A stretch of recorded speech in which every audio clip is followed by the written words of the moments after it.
السلام عليكم يا حبايبي، عاملين ايه؟ يا رب تكونوا بخير. انا قلت اصور معاكم الفيديو دوت. والله قايمه تعبانه جدا، مش قادره اقوم بس لازم الحاجه دي. هي كل مشكلتها في كده. يعني دول حتى مش زي الطيور، حط لهم اكل وهتسيبيهم ياكلوا بقى وكده ومسؤولين عن نفسهم. انما بصراحة مسؤولية يعني. فانا قمت في عز تعبي، والله ما قايمة حتى عشان اكل ولا اشرب ولا مفكرة في نفسي خالص. انا كل اللي انا بفكر فيه الحاجة اللي هي في رقبتي دي مسؤولية طبعا. ساعات كتير بندم ان انا ربيت الارانب بالذات، لانهم مسؤولية، اللي هتولد واللي هترضع واللي هتفطم واللي هتعمل، فمسؤولية جامدة عليا. لو هم على سطح عادي انا هطلع، حتى لو انا تعبانه هطلع احط لهم الاكل وهنزل. الشمس بتنشف والهواء بينشف، مش هيحتاجوا ان هم ايه كل يوم تنظيف مره ومرتين وكده. اما المكان عندي زي ما انتوا شايفين، لازم لما كنتش بنضف لهم باستمرار هيتعبوا، هيجي لهم امراض معويه والاكل هيبقى ملوث والجو عندهم هيبقى متلوث. فانا بتلاشى كل دوت بالتنظيف اللي انا بنضفه كل شويه دوت. صلوا على النبي حبايبي. بصوا بقى اللي هم الغلابه اللي باصين من السجن فوق دول، بصوا يعني بيفكروني بالمساجين المحبوسين. عايزين يعينوا امهم الوقت عشان ترضعهم. انا نزلتها تاكل مع دولت هطلعها لهم بقى عشان ترضعهم، تبقى شبعانه ويبقى في صدرها على الاقل لبن وتبقى متغذيه وكده عشان ترضع السبعه دولت. انا يعني ايه، في اتنين امهات، واحده بدخلها عليهم الصبح وواحده بدخلها عليهم بالليل، عشان يعني ما في مش واحده اللي هتكفي دول. تمام. فما تنسوش اللايك بالله عليكم. اللايك هو اللي بيرفع الفيديو، هو اللي بيعلي الفيديو، هو اللي بيوصل الفيديو لناس تاني تشوفه. يعني اللايك الواحد ممكن يعني لو دوست عليه بيوصل الفيديو لعشرات من المشاهدين تاني.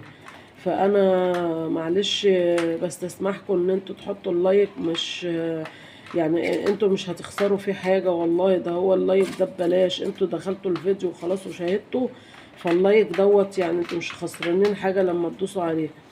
فبالله عليكم ما تنسوهوش عشان يرفع القناة، عشان يرفع الفيديو يعني. فانا كنت عايزة اجاوب بس على سؤال جالي. يعني ناس عايزة ارانب. والله العظيم انا ما منع الارانب، انا الارانب عندي ومتوفرة عندي وببيع منها هنا. بس طب انا التوصيل ده انا هوصل ازاي؟ ما هي المشكلة في التوصيل.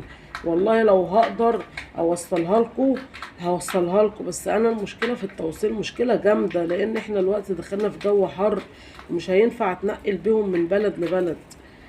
فانا على عينيا والله ان انا مقصرة معاكم، بس سامحوني معلش.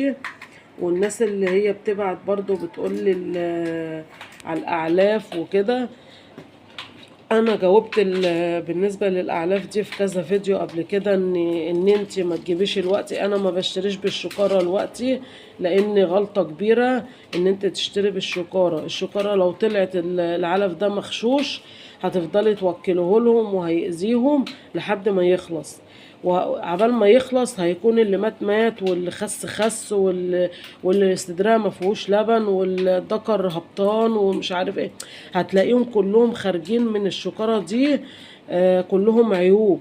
فاتلاشوا كل دوت هاتوا يعني ايه يوم بيوم او كل يومين. لو انتوا عندكم يعني، انا الكمية اللي عندي دي مثلا انا بجيب مثلا 4 كيلو كل اسبوع.